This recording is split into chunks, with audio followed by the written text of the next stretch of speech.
ये वो 4 छोटी-छोटी आयतें हैं जिन्हें करोड़ों लोग रोज दोहराते हैं। लेकिन क्या ये सिर्फ कुछ शब्द हैं या ये एक पूरी आस्था की बुनियाद को समझने की चाबी हैं? चलिए आज इसी को समझने की कोशिश करते हैं। जरा ईमानदारी से सोचिए, हम सबने कितनी ही बार नमाज में इन आयतों को बस इसलिए पढ़ा है कि चलो नमाज जल्दी पूरी हो जाएगी, है ना? ये एक तरह से हमारा शॉर्टकट बन गया है, इतना जाना पहचाना कि इसके पीछे का जो गहरा मतलब है वो कहीं खोसा गया है। लेकिन इसी शॉर्टकट का एक दूसरा चेहरा भी है, एक ऐसा चेहरा जो रोंगटे खड़े कर देता है। जरा तसव्वुर कीजिए, मक्का की जलती हुई रेत, पैगंबर के एक साथी बिलाल इब्न रबा, जिनकी छाती पर एक भारी पत्थर रखा है, और उस भयानक तकलीफ में उनके होठों से सिर्फ यही शब्द निकल रहे हैं, अहदुन अहद, वो एक है, वो अकेला एक है। तो एक तरफ ये जल्दबाजी वाला शॉर्टकट और दूसरी तरफ ऐसी मजबूत आस्था का ऐलान। आखिर एक ही सूरा के ये दो रूप क्यों? यही विरोधाभास इन आयतों को इतना गहरा और जरूरी बनाता है। और पता है सबसे दिलचस्प बात क्या है? इस सूरा का नाम है इखलास, जिसका मतलब होता है शुद्धता, प्योरिटी। लेकिन इखलास शब्द इन 4 आयतों में कहीं है ही नहीं। तो फिर ये नाम क्यों पड़ा? क्योंकि ये सूरा किसी इंसान को नहीं, बल्कि उसके विश्वास को, उसकी आस्था को शुद्ध करता है।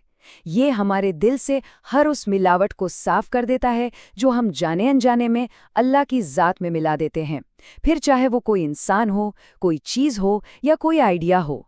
इन आयतों की पूरी ताकत को महसूस करने के लिए हमें जरा वक्त में पीछे चलना होगा, उस दुनिया में जहां इन आयतों की सबसे ज्यादा जरूरत थी। सोचिए, ये 7वीं सदी का मक्का है, एक ऐसी जगह जहां हर कोने में मूर्तियां हैं, देवताओं के पूरे पूरे परिवार हैं, उनकी अपनी कहानियां हैं, उनकी ज़रूरतें भी बिल्कुल इंसानों जैसी हैं। पैगंबर इब्राहिम का वो पैगाम कि ईश्वर बस एक है, अब बस एक धुंधली सी याद बनकर रह गया है। और इसी माहौल में एक आवाज़ उठती है जो हर चीज़ पर सवाल खड़ा कर देती है। और जैसे ही ये नई आवाज़ फैलना शुरू होती है, हर तरफ से बस एक ही सवाल गूंजता है, चाहे वो यहूदी हों, ईसाई हों या फिर मूर्तियों को पूजने वाले। सब पैगंबर मोहम्मद से एक ही सवाल करते हैं, ठीक है, लेकिन ये तो बताओ, तुम्हारा खुदा है कौन?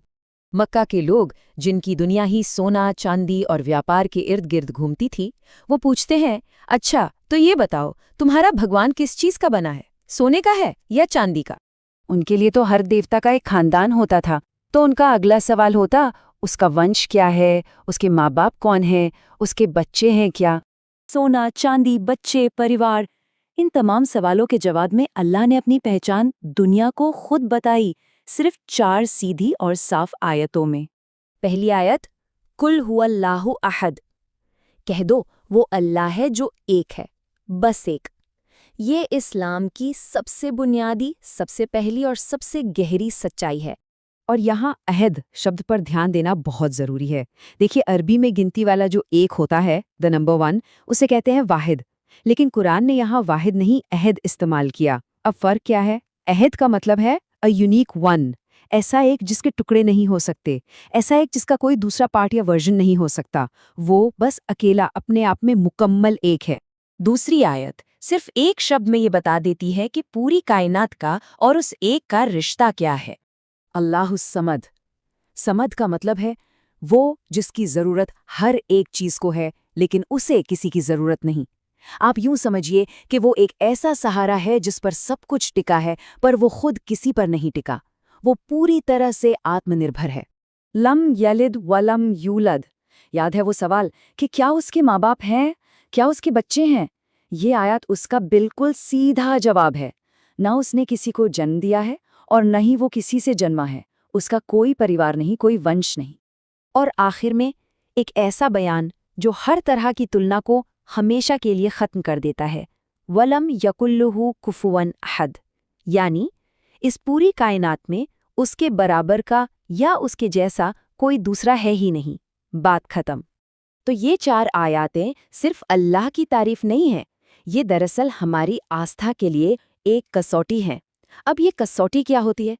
इसको समझने के लिए चलिए एक छोटी सी कहानी सुनते हैं। कहानी है 1930s के दशक की। एक परिवार को विरासत में एक बहुत खूबसूरत सोने का हार मिलता है। वो हार सिर्फ एक जेवर नहीं था, वो उनकी पहचान था, उनकी विरासत था। पीढ़ियों तक उसे बड़े प्यार और सम्मान से सहेज कर रखा गया। लेकिन फिर वक्त बदला, हालात मुश्किल हुए और परिवार को बहुत भारी मन से अपनी उस सबसे कीमती चीज को बेचने का फैसला करना पड़ा। वो उस हार को लेकर एक जौहरी के पास जाते हैं। जौहरी उसे अपने हाथ में लेता है, ध्यान से देखता है, परखता है, और फिर वो 2 शब्द कहता है जो उस परिवार के पैरों तले जमीन खिसका देते हैं। ये नकली है। जिस चीज को वो पीढ़ियों से खरा सोना मान रहे थे, वो असल में सिर्फ पीतल था।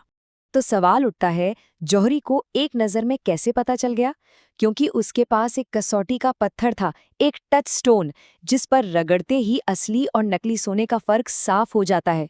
सूरा अल इखलास हमारे ईमान के लिए, हमारी आस्था के लिए ठीक वही कसौटी का पत्थर है। ये 4 आयत परख लेती हैं कि हमारा विश्वास खरा सोना है या सिर्फ सोने का पानी चढ़ा पीतल। ठीक है, ये सब 1400 साल पुरानी बातें हैं, लेकिन आज की इस भागदौड़ वाली जिंदगी में इन 4 आयतों का हमारे लिए क्या मतलब है?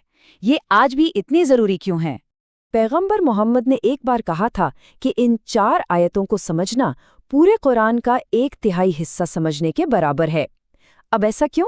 क्योंकि कुरान में मोटे तौर पर 3 बातें हैं: अल्लाह कौन है, सही जिंदगी कैसे जी जाए, और आखिरत में क्या होगा। ये सूरा पहले और सबसे अहम सवाल अल्लाह कौन है का सबसे मुकम्मल और साफ जवाब है। तो आज के लिए इसके 3 मतलब हम निकाल सकते हैं। पहला, ये हमारी आस्था की शुद्धता के लिए कसौटी है।